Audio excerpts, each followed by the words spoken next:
Aya 5 benua, Asia, Amerika, Eropa, Australia. Gede. Di tengah-tengah dunia teh aya Indonesia. Masya Allah, terkenal ke mancanegara. Di Indonesia teh aya Pulau Jawa. Di Pulau Jawa teh aya Banten. Di Banten teh aya Pandeglang. Beuh, mantep. Ternyata Pandeglang teh lain sekedar tenar di Indonesia. Di Belanda teh tenar, di Perancis tenar, di Inggris tenar. Pokoknya masyhur urang Pandeglang teh maling tenar. Bisa kan urang Pandeglang? Maling naon cenah Kiai? Maling daging aya mencit kebo. Urang Pandeglang makan terkenal. Nu mencit kebo di Mekah teh, nu mencit munding, mencit sapi urang Pandeglang. Urang Arab ge bingungan. Nu kuduna 2 kintal kok jadi sakintal. Eta lah hebatna urang Pandeglang. Masya Allah. Maling ge ka Mekah, di Mekah ge maling terus. Parah. Masya Allah. Ai ditanya, kunaon sia maling teh? Nu deukeut Baitullah babari istighfar. Tolol beureun ya.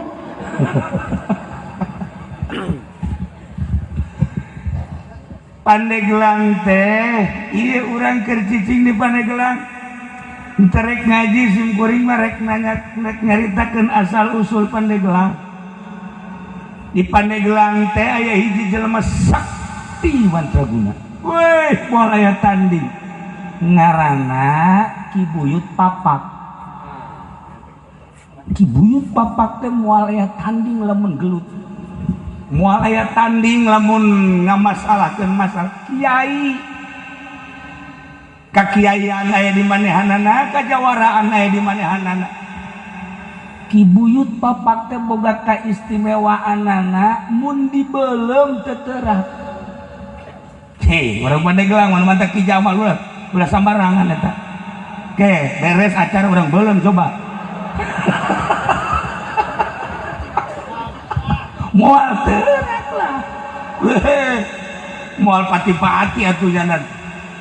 Ya Allah, nah Ki Buyut Papak teh seorang manusia, orang Pandeglang saktina luar biasa. Kabelah dia eueuh tanding, masalah eueuh tanding, gelut eueuh tanding segala rupa, boga kamonesan, nyana leuleukeunan, nyieun gelang. Tapi nyieun geulangna lain cara zaman kiwari. Belum, sageus tadi belum diketrokanana make leungeun. Yehe, urang Pandeglang mah tulas sambarang. Make leungeun di luhur batu. Eta sageus tadi belum ditakolan dibentukeun gelang. Dibentukeun gelang. Sageus tadi pek-prekan. Ternyata ieu teh horenganan kudu dikacaikeun. Batu nu eta kumanehanana disimpenna di hiji tempat, ngaran tempatna eta di Kabayan Cikole. Ayalah kuari disebut Batu Ngamprak. Neangan tempat jang nuluykeun lalakon. Aya di Cikolakeun, Cikole di naon kitu ngaranna Kabayan keneh. Ngan Kabayan Citaman. Aya cai di dinya mah. Dibeulem, dibentukeun make leungeun dipek-pekan, teu kuateun batuna, maka disebut batu beulah. Kula mah asal ngadengin nu beulah muringkak bulung. Heuh maksudna. Geus mah dehem. Mana bae sia mah kolot-kolot. Tah, kuari teh aya batu beulah di Citaman, Kabayan Citaman. Masya Allah, di dinyala dibentukeun rapi, jadilah gelang. maka nyeuna disebut pande mande gelangna gelang. Zaman harita langsung anjeunna lapor ka Syekh Maulana Hasanuddin diiring ku 5 jelema. Syekh Maulana Hasanuddin almarhum al-maghfurlah kuddisa sirruh, ya Allah ya Rabbi, kaget seorang Pandeglang, kampung anu luar biasa, bahkan lain sekedar kampung leuweung meleg-meleg, bisa jijieuna nu sakieu hebatna diterima dengan 12 tangan ku Syekh Maulana Hasanuddin. Sageusna diterima teu meunang balik deui, eta buyut papak teh diangkat jadi penasehat keraton. Jadi boga sejarah lain lalagaan, maka Pandeglang teh disebutna Panegelang. Lantaran zaman harita mah masih kena aya Belanda, dilempengkeun Pandeglang. Sebab baheula Belanda mah loba pandendras, pande. Dan lain-lain sebagainya. Nah, iyalah asal usul Pandeglang. Cik sakawal mah lain kitu. Syekh Syarif Hidayatullah teh nyerang Banten, babat Banten nu dititik beratkeun ka Syekh Maulana Hasanuddin pada tahun 1525. Berhasil Banten teh dikuasai ku Syekh Syarif Hidayatullah tahun 1570. Maka Syekh Syarif Hidayatullah teh nitipkeun Banten sebab geus selesai. Kaselesaiana saur Syekh Syarif Hidayatullah, alhamdulillah Banten geus jadi milik urang. Terus sampeikeun ka Lampung. Belah dituna Brebes, Tegal. Lain letik-letik keraton Banten teh di Brebes, di Tegal, belah dituna Lampung. Masya Allah, Pajajaran teh ieu teh beunang ku Banten. Maka cek Syekh Syarif Hidayatullah ieu ngaranna Peniglang. Peni teh nyambung, gelang teh gelang nyambung gelang, bahasa kinayah. Maksudnya nyambunglah perpolitikan, nyambunglah perekonomian, dibangunlah ku Syekh Syarif Hidayatullah perpolitikan atas nama Banten jeung perekonomianana. Maka Banten teh boga Pandeglang lain leutik-leutik sejarah. Hebat Pandeglang teh, nubantak bangga orang jadi orang Pandeglang. Boga sejarah dibaca lain sekedar ku orang Serang, lain sekedar ku orang Banten, dibaca di Belanda, dibaca di Jerman, dibaca di Perancis, dibaca di Inggris. Pandeglang teh sejarah internasional dengan nama Pandeglang seperti itu. Wah, Pandeglang. Tapi cekaruhuna lain kitu Pandeglang teh. Pandeglang teh sawareh mah nyebutkeun ieu teh ya maksudna dedeleuan anu jelas, bahasa dedeleuan anu jelas teh negla. Di Pandeglang teh aya hiji lembur ngaranna eta Sang Hyang Herang. Sang Hyang Herang kudu ka amat ta menyebutkeunana. Nanya bangsa kemudian kos kitu momal nyaho sama tuh. Di mana lembur Sang Hyang Herang teh? Di dinya teh aya batu. Daerahna rada pasir. Di mana? Herang. Sang Hyang Herang. Itu nyaho jepes ya. Itu sejarah sih bakal ditembak orang Prancis ya. Di mana? Herang lah. Iya, Sang Hyang Herang. Di dinya teh rada pasir. Didinya aya batu gede, batu teh diisian ku 4 jelema. Juruna teh lamun urang kadinya negla katempo ke arah utara, ke arah barat, ke arah selatan, timur, maka disebutna negla. Siapa lamun hayang negla dedeleuan tah ka Sang Hyang Herang. luar biasa. Maka kolot nyebutna tuh di Paneglaan mun aya ngeuleuh ka mana-mana tuh Paneglaan. Nah eta teh bahasa karuhun sang hyang herangna bahasa karuhun peninggalan karuhun haju bahasa ge tuh Paneglaan cek karuhun geus Paneglaan teh dilempengkeun jadi Pandeglang. Tilu sia mangajina Masya Allah nyorek kan bener tuh. Tuh kan iyalah Pandeglang. Masya Allah iya sejarah lain sekadar dibaca di Indonesia tapi dunia Masya Allah masih kayaknya ya riwayat-riwayat tentang wajah tasmiyah Pandeglang. Cuman nu dua deui dianggap dhaif, nu tilu eta mah utama.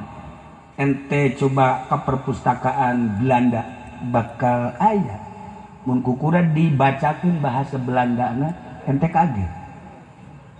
Aya bahasa Inggrisnya pasti kaget. Moal aja aing bahasa Inggris teh nu nyaho mah ngan I love you doang. Iyalah Pandeglang. Eta sakadar wajah tasnya istimewa. Eta buyut papak teh hirup di keraton jadi penasehat Syekh Maulana Hasanuddin saat kita. Nu leuwih hebat deui di Pandeglang teh aya hiji kiai ngaranna Dasim. Lamun di Anyar eta teh ngaranna Jasim. Baheula teh Anyar teh lain Anyar, eta teh Sudi Mampir. Baheula teh disebutna Anyar teh Sudi Mampir. Ketika Herman Darles ngebangun jalan disebut Anyar Panarukan, setelah selesai jalan urang dinya teh nyebutna Anyar. Jalan Anyar buatan Darles. Nah, ieu teh katelah bae korenganan eta teh bahasa Anyar teh di zaman Darles. Jadi kuari kasebut teh Anyar.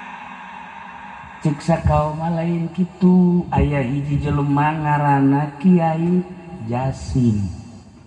Kiai Jasim teh menguasai ilmu zahir batin. Gawena ngan sakadar ngalalauk kalau boga guru mursyid sageusna meniti dengan sulukna jadilah manehana seorang manusia nu berderajat. Hiji titip guru mursyidna ngan sakieu hiji doang cek guru mursyidna jelema nu mere moal kudu susah sakitu bae. Jelema nu mere moal kudu susah tancepkeun ka jero hate, tanamkan di jero hate, lakeun di jero hate jeung kudu daek bura beres salila hirup sebab ieu dunia teh bakal ditinggalkeun. Geus lamun ku urang dibikeunan engke bakal kapanggih jaga di akhirat. Nya cak guruna teh jelema anu mere moal jadi susah, moal susah ku mere. Akhirna manehana ibadah di Anyar, keur carita Anyar heula. Ibadahna nya nama lain sekedar di darat.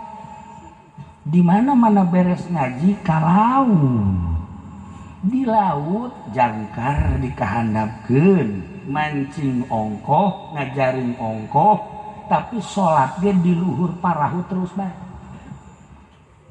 Jasim luar biasa.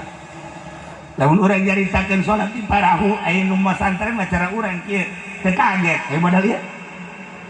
Endek kumaha coba sholat di parahu ayo. Ya di darat di carang ngomong di parahu. Ya, dai di parahu ge salat bae. Ya Allah ya Rabbi. Mancing dengan sakadar zahirna bae hungkul, mancing rek meunang rek henteu ngan lamun bener-bener teu meunang di akhirnya ngadonga ya Allah ya Rabbi ulah datang ka abdi poos ye balik teh hiji dua mah bere ya ati jasana abdi jang fakir miskin lauk nonjol sorangan. Mancing merek menang rek henteu sebabnya nana salat di luhur parahu. Tapi rek balik lauk nu mana bae hayang diala, hayang dibawa. Sebab lauk eta kan boga aambeulak. Saha ieu nu mancing? saya di luhur parahu pasti ya aing teh digunakeun manfaat disodakohkeun didahar ku balerea aja dipakai ibadah lauk ge hayangin kula kamari mancing jeung ieu ya beneran mah alal hak mancing masya Allah barang mancing mulung gede sagesa meunang suraknya ragak deui lauk emas anu kira-kira 5 kilo teh ragak deui nya kieu bae nanya ka kaula kieu kok ragak deui atuh lauk teh boga aambean tolol atuh nyahoun nya ge aduh teu sambarangan lauk teh waliullah mah lamun mancing lauk rabeng solihin lamun ka laut lauk teh hayang dibawa aya si ieu mah lauk nu geus aya ge gocobok ini ya Allah ya Rabbi kunaas-naas teh ngirup ngaji sholawat atuh maca sholawat tak hilang karena Jasim satu ketika di Jasim asal maghrib memeh maghrib keluar dina laut maksudna ngeusan mancingna sebabnya jadi imam maghrib satu ketika ieu aya angin henteu bisa mendarat di laut bae masya Allah Gusti abdi teh imam di masjid teh di darat teh lamun eueuh abdi meureun jelema teh paburia ya Allah ya Rabb sementara angin terus bae niup teu bisa mendarat terserah Gusti abdi mah sebab abdi mah ieu teh diparentah ku Gusti ka modelanana Ki Jasim di masjid ngimaman aya di laut aya kalau urang bisa kitu nyandung urang geus pokona mah moal kayahon ku nu kolot di nu kolot aya di nu gora terus ya Gusti pakula menta jampena keheula Gus tenang heula nu kos kitu mau mulak diturunkeun tuh ya ieu Jasim luar biasa Jasim masya Allah. Nah satu ketika anjeunna ngadenge di darat teh budak leutik cerik aya tiluna nu cerik teh ditanya emakna bi ieu kunaon budak careureuk hampura Pak Jasim kunaon ti kamari budak ieu hafar candahan masya Allah atuh lain bebeja cek manehanna lauk anu meunang di laut langsung dibelikeun kabeh kena didahar bahkan manehanana manitip di besi aya jelema-jelema nu kalaparan anu hese dahar bebeja ka kaula insyaallah kukula dibantu percis ku sia eta mah kitu mun aya anu cerik bebeja ka kula asal nu cerikna umur 17 tahun cewek deui mah bengkol bae mah heran aing mah tah Jasim akhirnya Ki Jasim teh terkenal di daerah anyar teh baheula mah sudi mampir kene ditaluturkeun ku urang dinya boga elmuna naon sih Pak Jasim Kiai Jasim hiji beti guru nu mere moal miskin moal susah ku sebab mere eta beti guru kula dipraktekeun ku urang dinya boga saeutik bikeun masya Allah muyah-mayah berkah asal yakin modalna yakin ikan nu hese ge yakin oh lu urang menceritakeun keyakinan hesena lain lalagan datang ka segede kieu urang can boga keyakinan keneh bae sebab lamun hudang peuting culak-cileuk bae beusi aya momonun si aya pocong eta karana teu boga keyakinan kos kitu tah ya urang mah kana rezeki bae hampir teu yakin padahal Allah ngajelaskeun dina Al-Qur'an tapi teu daek yakin masih kene meronta tah ieu lah Jasim ditaluturkeun ku urang dinya berarti ngamuridkeun ilmu nu dipraktekeunana jelema mere moal miskin nu mere moal susah sakitu bae akhirna muridna loba geus loba muridna nyana ka Mekah berangkat balik ke Mekah masya Allah ieu masjid di anyar tah masjid nu pertama ngabangun di anyar datang ngaranna Jasim mantap besi aya jalan Haji Jasim kuari geus apal dong besi ente ka anyar ieu teh aya jalan Buyut Jasim eta manehanan. Nah, eta Jasim teh ya lantaran ngabangun masjid urang dinya nyebutna anyar, masjid anyar nu tadina ngaranna sudi mampir kuari ngaranna anyar. Hiji sababna jalan menang denles, nomor kedua sababna menang Abuya Jasim. Nu indah deui Dasim mah di Pandeglang. Kehebatan Dasim ibadahna nya nama di leuweung bae. Naik ke tangkal kayu sholat di luhur tangkal kayu. Wih hebat jasa. Ngadengena mah urang ngeunaheun. Si ieu ge sok naik ke tangkal buah batur deui. Beak kabeh. Naik tangkal kalapa beak, buah beak. Antak sih mah kos kitu beungeutna. Ucem kadel. Ieu Dasim istimewa ibadahna zahiron wa batinan.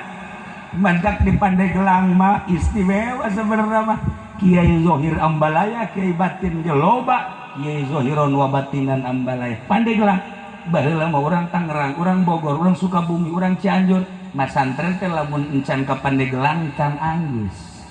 Sebab di Pandeglang mah loba ulama Zohir Batin. Pokoknya hebat bae Ki Dasim mah sebab manehana mah nyandung opat. Lamun ka mamana ieu pamajikanana ngabring opat 3.000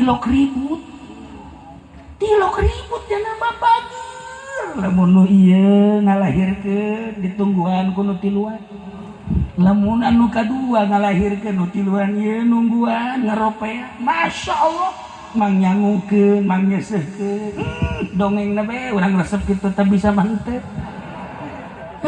Ieu Dasim aya di Pandeglang.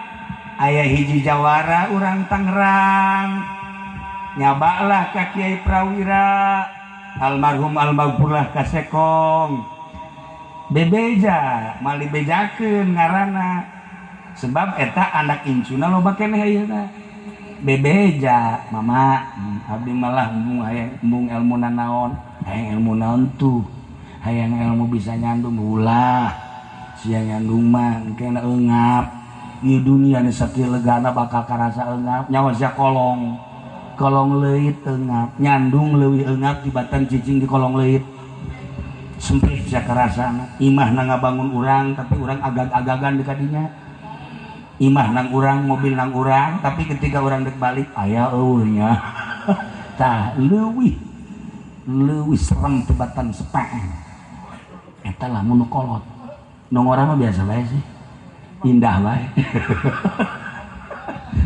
Mau leuwih tibatan mau nu kolot lamun geus manyun bae ge waduh sareda komo lamun geus jebris mah waduh jantung murang. Cak mama Prawira ulah lah mun bisa mah ulah henteu kula mah ya hayang nyandung menta jampena dibere kieu jampena nya ieu dengekeun ku kabehan. Lamun orang ngala wudu ti zuhur wuduna eta kudu ditandean dina ember, asar tandean dina ember. Cek mama Prawira magrib isya subuh tah serius haju aya kalapa hejo papas luhur jeung handapna bolongan saeutik setengahna inum ku urang setengahna deui cokot tah cai ti ember anu meunang wudu tadi hijikeun ka dinya aju tutupan bacaan ku maneh engke inumkeun ka pamajikan maneh ngan babacaanana moal dibikeun sakitu atuh sia nyarandung kabeh ieu nu bahayana. Ya, yang medit-medit, begitu buka duit nyandung. Nah, iya mau balik pikir. Ibu cerita mama Prawira, akhirnya dibacaan, bener. Saenggeus dibacaan, inumkeun sesana, kalapana, iya pendem hareupeun lawang. Lawang saha? Lawang imah urang. Geus insyaallah dilaksanakeun. Jampena dong nu moal dipikeun. Tah eta alhamdulillah nu kolot nu ngora kabeh opatanana namun ka mamana ngabri akur istimewa we pokoknya. Wih, Masya Allah, kamu mana ya Allah, baju na akur, segalan akur, kilok mararah sama sekali. Eta jampe ti Mama Prawira, banjurna luar biasa. Nah, eta ngarah, barang ditanyakan, Mama eta Siti saha jampe, ti Mama Dasim baheula. Di Pandeglang teh aya ngaran Ki Dasim. Kiai zohiron wa batinan, ibadahna lain dihandap di luhur tangkal kayu ge salat bae. Iyalah Dasim, jadi boga sejarah. Lamun di Anyar ngaranna Jasim, lamun di Pandeglang ngaranna Ki Dasim, kiai kan. Badak lamun urang nyaritakeun seputar Banten, kabeh ge boga sejarah. Baros seorang nama manusia intelek ngaranna DJ Baros anu ngasahkeun keratonan Banten. Setelah babat Banten teh nu ngasahkeunana DJ Baros. Baros teh ngaran jelema. Ya, aat badrinya dagang can nyaho naon. Baros. Tuh kan istimewa. Nah iyalah seputar ngaran-ngaranna lamun ku urang ditataan kabeh ge aya wajah tasnya Labuan, Anyar, Caringin, terus Karangbolong, eta teh aya titi mangsana nu mantak di ngaranan eta teh. Pandeglang, Serang, termasuk Banten mah geus kacelun ka aun-aun kapancara ka mana-mana ka beja ka unggal negara. Harapal kabeh tentang Banten mah. Nah, ieu Pandeglang baheula. Ieu teh julukanana nu asli nama Kota Wali. Baheula sempet di zaman Belanda teh disebutna Kota Wali teh. Kabelah dieuna diganti Kota Santri. Kabelah dieuna diganti Serambi Mekah zaman Pak Harto. Kabelah dieuna ku ari, Masya Allah, sagala rupa aya di Pandeglang. Sagala rupa aya di Pandeglang mah geus pokona mah hese nyaritakeunana. Begal orang Pandeglang. Pamalihan orang Pandeglang, tukang nyandung teu bener orang Pandeglang. Sagala rupa orang Pandeglang bae geus anu katangkep di Mekah teh ya mukimin orang Pandeglang. Wahana. Tapi ulana leuh kituna sejarah kiai-kiai jebolan Pandeglang, Masya Allah. Mantak urang bangga di Pandeglang. Aya Ki Bustomi, aya Abuya Cidahu, kuari senyit. Kiai Mupasir, Mama Ujang di dieu. Deuk ka mana di neangan ilmu teu kudu jauh-jauh. Beakeun ta ilmu Mama Ujang. Ujianana moal beak datang ka irah gitu. Tuh, Mama kitu ngan Ki Mupasir, ente mun hayang zuhud ka ditu. Lu urang ka ditu belajar gitu, ulah dahar, ulah nginumna saeutik bae. Si ieu sapoe kuat, 2 poe kuat, 3 poe geus kieu bae tah. Iya, mabok zuhud cenah. Ya Allah ya Rabbi. Urang mah tinggal banggana bae ngadenge. Masya Allah kuat amat, itu hebat amat, kiai anu hebat amat. Dan mantap kula mah tanpa sepengetahuan kiai-kiai anu bersangkutan, kula mah penting sok kadoakeun, kemudian dihadiahan, nu nyaho kabeh ge nu mantap cara rintaeun sebab kula sok kirim Fatihah. Ka ieu ge sok ila hadatir ruhi fil al-Fatihah. Geus we gitu, asa geus paeh tapi. Itulah para jamaah kaum muslimin wal muslimat rahimakumullah, keistimewaan Ki Dasim teh lain sakadar nyandung tetapi nyana horenganan seorang bengkong. Nu mantap di Pandeglang mah ilmu bengkong ge aya loba. Tuh pengkong lamun di Garut bengkong, lamun di urang pengkong, lamun ieu mah pengkor. Beda sentak-sentik lah. Tak eta teh keistimewaan Ki Dasim teh bisa nyepitan, bisa nyunatan. Nyunatanana babacaanana tuh baheula kula boga babaturan diturus. Eta teh almarhum Kiai Haji Hasim kabelah diana bareng jeung kaula di Garut Kiai Haji Tatang. Eta ilmu pengkong nama aya tadi dia diturus tah. Bahkan loba nu ngaralep. Tapi Ki Dasim mah nya nama Ki Dasim lamun nyaba aju aya budak hayang disundatan ka dieu dicekal doang gitu, make ieu doang simpreng beres, make curug doang simpreng beres langsung Iya hebat tak dasuh dakwah teh lain sakadar ngaji, lain sakadar ilmu batin. Kanyandung punya didakwahkeun. Encan sampurna lalaki lamun can nyandung. Sakitu kapan? Tah gitu kan. Asal bisa jampena. Lamun teu bisa jampena ya ulah. Daripada haju orang agak-agagan balik ke mana ya aing? Balik ke mana ya aing? Imah nangieun nyana isana disuskamling. Kepada itu beres dah. Tak iya kita sunda pandai nyundatan, haji nyundatan. Namun kertu mawa alat cukup make curug pecah. Ya Allah ya. Pernah sih ya nyundatan Italian punya. Banyak nyundatan Italian. Beres nyundatan, bentak, tuh bentak kieu. Salah nyundatan. Tahu ke Sunan Rohmat gak belajar nyundatan di Kiai Ali Murtado. Balik ka dieu langsung dipraktekkeun ku manehanana. Pohoan nya teu bebeja sakumaha simpreng mah beak kabeh. Atuh para raeh jelema. Berangkat deui nya ka Mekah ka ditu. Bebeja ka guruna. Mama, kunaon? Dia kukula mah disudatan para raeh kabeh jelema. Emang sakumaha nyundatan atuh beak kabeh. Ya, atuh mana jang pamajikanana. Saya sakeun saeutik atuh. Tah dipraktekkeun. Tah ieu Sunan Rohmat Godog. Etalah anu pertama meraktekeun nyundatan yakni bengkong hasil daripada belajar ti Kiai Ali Murtado Mekah. Nah, dia dilanjutkan ku Kidasim. Jadi Kidasim teh boga sejarah hiji ibadahna lain di masjid, lain di musola, di luhur tangkal kayu ge terus bae ibadah. Nomor kedua pamajikanana opat tilok ribut. Nomor katiluna bisa nyundatanana tilok ceurik budak teh jeung tilok getihan. Cukup simpreng beres. Ya Allah, mun ditolaalan teh kakarake tolak budak geus beres. Sudah. Karake tolak beres. Kehebatan Kidasim. Ya Allah ya Rabbi. Luar biasa Pandeglang teh boga sejarah istimewa.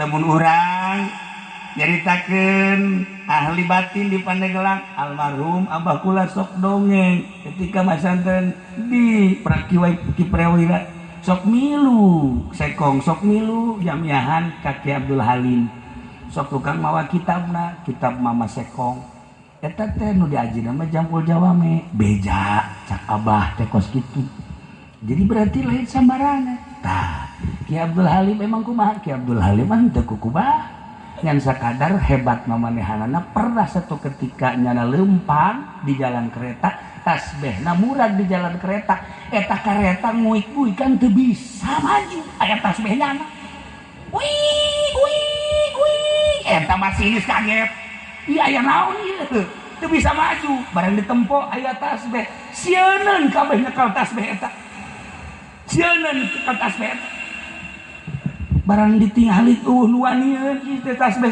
tadi nu liwat mah Kiai Abdul Halim kadinya teh digerokeun bae uya ki oh bener cenah terus we ditinggali heuh ieu tasbeh ulah dicopot kareta maju deui coba tasbeh sia coba nya ya Allah ya Rabbi da ieu para jamaah kaum muslimin wal muslimat rahimakumullah terek nyaritakeun ngaji sungkuring mah lantaran isin ka kiai-kiai di dieu wirang ka ama cacak ama masih kuring ya insyaallah meureun hiji hadis dua hadis mah aya nu apal ngan kulantaran deui aya ama taaduban ka ama embung lah maningan dongeng seputar eta bae mun ku urang dicaritakeun ti mimiti babad bandena terus ka pucuk umbuna terus ka Serang terus Pandeglang Labuan aya saha di Labuan teh kaya di urang teh aya Syekh Daud Cibandan aya Syekh Asnawi Carini beuh belah dina aya Ki Husein Carita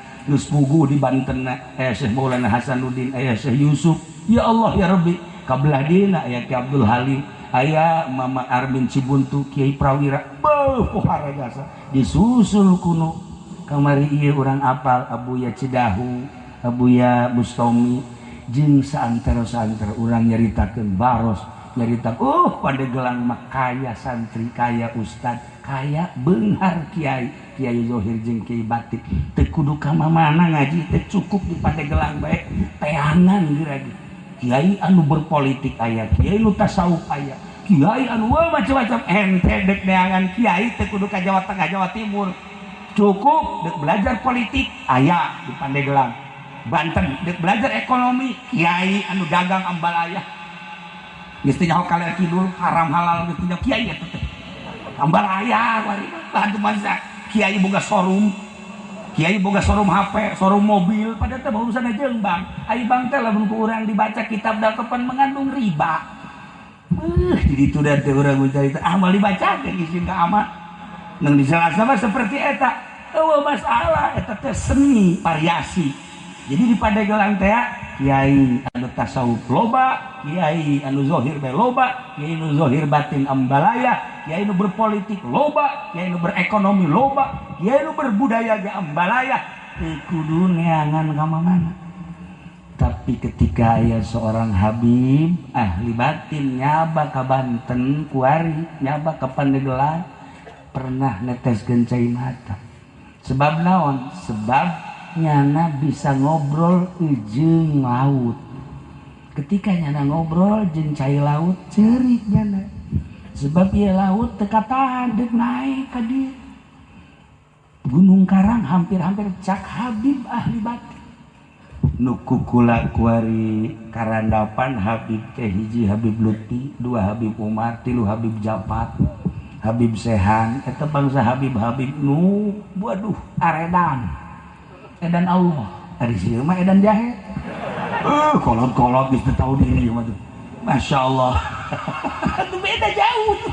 Orang ngobrol saeutik ka mana apaleun.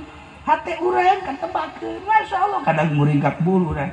Tapi aya satu kebanggaan. Masya Allah indah jasa urang mun kapanggih jeung habib-habib nu model kos kitu.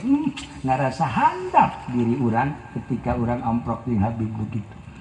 Para jamaah kaum muslimin wal muslimat rahimakumullah, ialah cerita seputar Pandeglang, seputar kiai. Ingat di Pandeglang aya dua, hiji Dasim di daerah dia, dua Jasim di daerah anyar.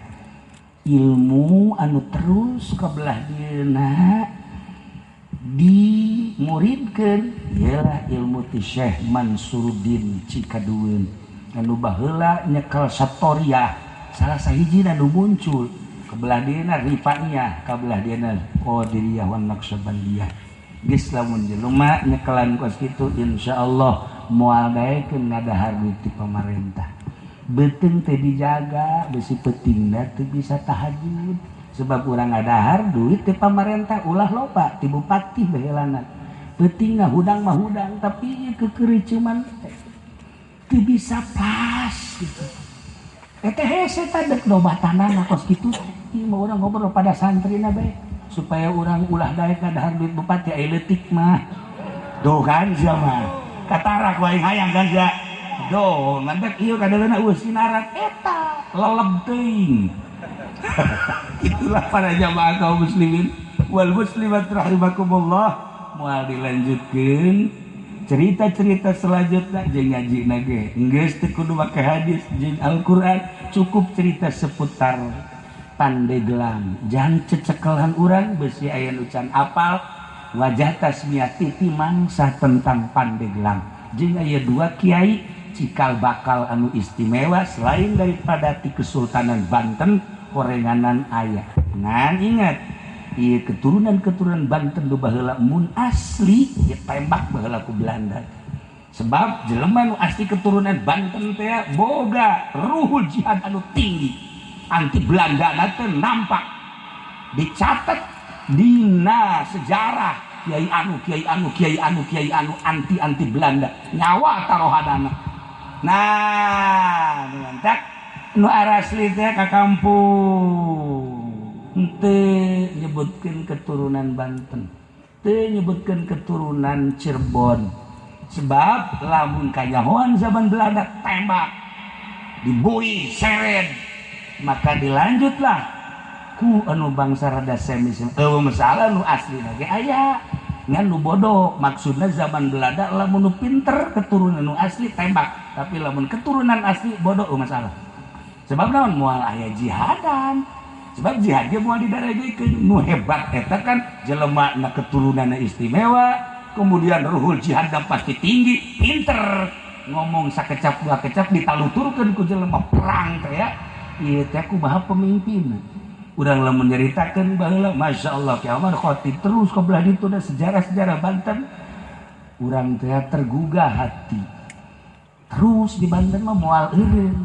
Kuari Belanda teh nu paling ditinggali sa Indonesia hanya 3. 1 Banten, nomor kedua Makassar, nomor katilu Madura. 3 daerah eta mah enggeus bae orang Belanda per detik ieu masih kena naliti. Banten, Makassar, Madura. 3 eta mah geus lain lalagaan geus. Masya Allah. Sebab lawan aya andil orang Makassar di Banten. Aya andil orang Banten di Makassar. Aya andil orang Banten di Madura. Aya andil orang Jawa Timur, bukan Madura, Jawa Timur di Banten. Nu 3 eta mah persatuanana luar biasa. Nu mantak menang ge babat Banten dibantulah ku orang-orang tersebut. Maka sampai ayeuna orang-orang Belanda, Inggris, Prancis neliti saha nu bergerak di Banten. Siapa orangnya? Saha nu bergerak di Jawa Timur? Siapa orangnya? Saha nu bergerak di Makassar? Saha jelemana? Sampai ayeuna masih kena diteliti kan hebat. Kitulah para jamaah kaum muslimin wal muslimat rahimakumullah. Simkuring ngarasa bingah biasanya baka dieu dari daerah Ilqul Surur ka rencangan simkuring ieu teh ku sebab Kiai Haji Jamal sok datang dari itu aing malam Salasa obrol-obrol di ditu teh ai pas ka dieu kula mikiran eta sih lamun balik sedeket eureun ngaji teh jam 12 atau jam 1 eta mun balik ka dieu jam sabaraha teh di Jamal eta moal bisa sosonoan beureun malam Salasa nya tah ieu lah para jamaah jadi artinya jadi akrab lah teu aya jarak antara simkuring jeung Ki Jamal. Kiai Asep baheula rakana kan nya geus ngiring ka Bagdad ka mana alhamdulillah nu mantak hubungan Cilongok jeung Solok Jengkol. Ieu ge Solok Jengkol ge aya catetanana nu mantak disebut Solok Jengkol teh aya wajah tasmiahan pohokan tadi teu kabahas tapi geus penting teu kudu aya kunaon nu mantak disebut ieu kampung Solok Jengkol aya lah ya para jamaah kaum muslimin wal muslimat rahimakumullah perkampung-perkampungna ieu teh aya menang Belanda baheula. Sejarahna aya di Belanda. Di Indonesia hese urang neanganana. Jadi mun hayang apal urang kudu ke Belanda ka ditu.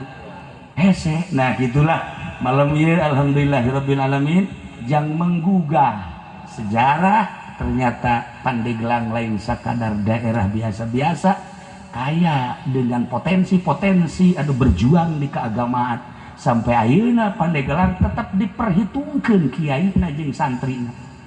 Ulah dikira Pandeglang lamun geus turun we ka Jakarta. Wah, urang Jakarta sarieun. Beak sapi beak, pasar beak urang Pandeglang. Itulah ya. Jadi malam ieu sakadar membuka supaya tergugah hati urang-urang Pandeglang supaya neruskeun cepat terjang leluhur urang, cepat terjang karuhun-karuhun urang anu ibadahna mun ditataan kiai-kiai aya catetanana di Labuan aya kiai sabaraha kiai nu hebat, di Anyar sabaraha, Caringin aya sabaraha, terus ke belah dieu ka Serang aya sabaraha, Pandeglang aya sabaraha. Wah, istimewa nu panglobana di Pandeglang di dieu. Gitulah seputar tentang Pandeglang. Hatonan gitu garada simkuring hapunten tidak samudaya kalepatan sareng kakiranganana urang doakeun ama mudah-mudahan diberi kegiatan ku Gusti Allah. Kiai Jamal sekeluarga mudah-mudahan dipasihan kanugrahan ku Gusti Allah. Kitu kene keluargana Kiai Asep jeung sajabana sadayana mudah-mudahan aya dina rahmat Allah Subhanahu wa taala. Urang nu hadir di dieu di berbagai elemen mudah-mudahan sami-sami aya dina tantayungan Gusti Allah Subhanahu wa taala. Doakan simkuring insyaallah ngadoakeun urang pada silih doakeun dalam rangka lillahi kalimatillah sekemampuan urang pondok pesantren anu dakwah mimbar anu di pemerintahan anu di perekonomian hayu pada babarengan dakwah menuju ridho Allah Subhanahu wa taala. Terakhir putra Kiai Haji Jamal anu di sekitar urang doakeun mudah-mudahan janten jelema anu sholih bisa neruskeun ramana akina jeung uyutna ka dituna dalam rangka ilahi kalimatillah. Sakitu pisim kuring apunten tina samudaya kalepatan sareng kakiranganana wallahul muwaffiq ila aqwamit thoriq. Wassalamualaikum warahmatullahi wabarakatuh. Allahumma sholli wa sallim ala